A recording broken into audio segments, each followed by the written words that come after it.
Hello everybody and welcome to this playthrough for hole number 13, 14 and 15 of the TPC Sawgrass in the spooky Showdown 18-hole cup. These are general wins that you will see, which means that these are not the wins that we will have in the tournament. If you're looking for advice and guides for these holes with the tournament wins, then you scan the QR code here on the screen or go directly to patreon.com/golfclashtommy to sign up for our ultimate tournament text guides. Now let's go to hole number 13, 14 and 15.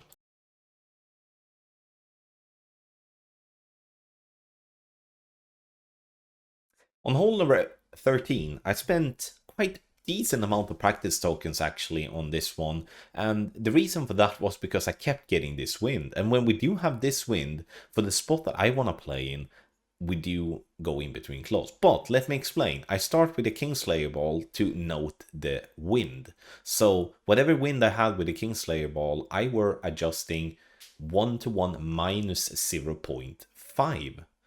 But you can see I'm adjusting with a basic ball. Why do I do that? It's because I wanted to establish a firm aim point. And the firm aim point was with P0 min line.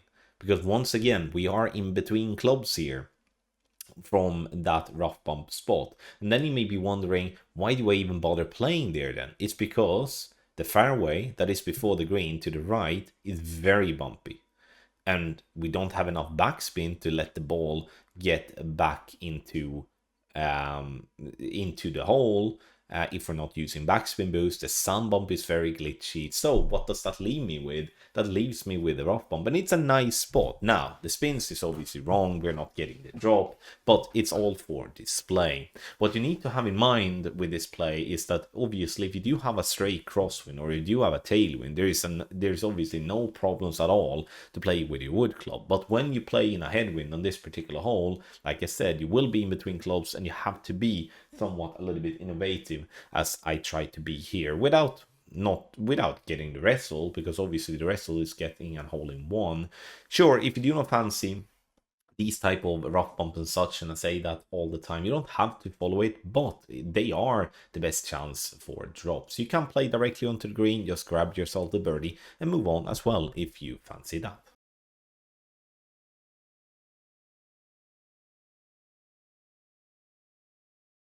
Hole number 14, and here we do have, in my opinion, an interesting par 4, and I say that a lot.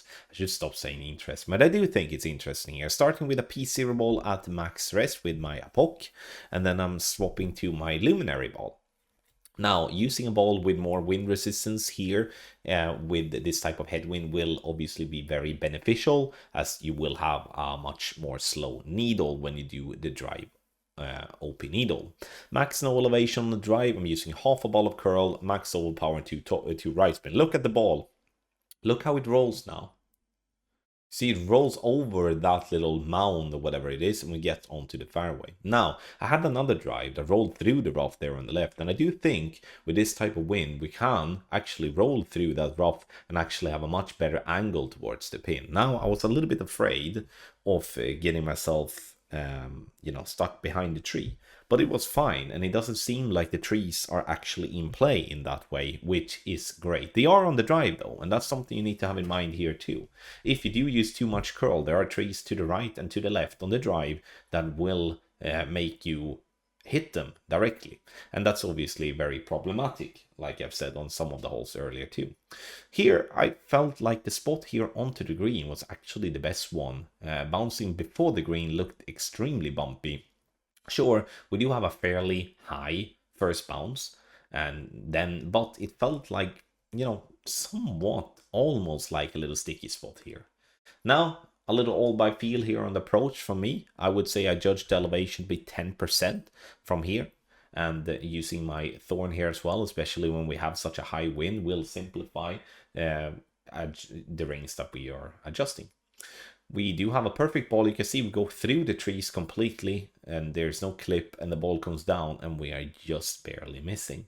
I do feel that this is most definitely going to be an eagle hole for many. The only thing that could complicate it would be having a wind like this, because if we do have a crosswind or we do have a tailwind, we will be able to push the ball much closer to hole, and then will be a much shorter short iron or even a wedge if we get that far.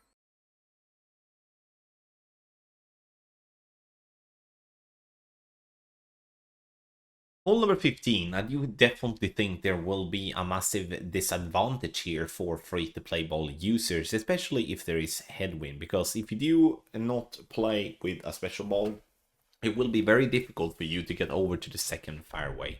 And if you do get over to the second fairway, there is a massive advantage being there, as you can play with a short iron instead of having to play with a long iron here. Now, max no elevation on the drive. I'm just laying out very short, starting with QB at P6 max rest, using 4 right spin and 2 top spin, trying to get as far down the fairway possible without risking the rough. What you need to have in mind here with this particular play is that if you do use too much right curl, you do have the trees on your left that will be a problematic thing, and that is also why I'm not pushing harder than what I'm doing, because just of that risk with the trees, as I did hit the trees a couple of times practicing the drive. When we do lay up, we are going to go in and watch the second shot, and then we do have a P52 or long iron towards the pin. Now, this is a very shitty fairway that we do have to work with, and I'm trying my best to land onto the green. Here, I honestly feel like a Saturn type of play or like a tsunami play would actually be better than trying to use a lot of backspin with the long iron. I don't like to use a lot of backspin like this because it's so hard to get a consistent type of outcome with the bounces. Now, sure, I'm getting fairly close with this type of shot, but it's not a shot that I would prefer to go with from a tournament perspective. Would need a little bit more speed and would be fine. So like a backspin shot there on green would in my case be kind of the way to go, I would say. But definitely a tough little eagle here on hole number 15 to get if you cannot make it over to the second fairway. Thank you everybody for watching this part of my hole breakdowns for the TPC Sawgrass in the spooky Showdown 18 hole cups. Make sure to check out the other parts as well.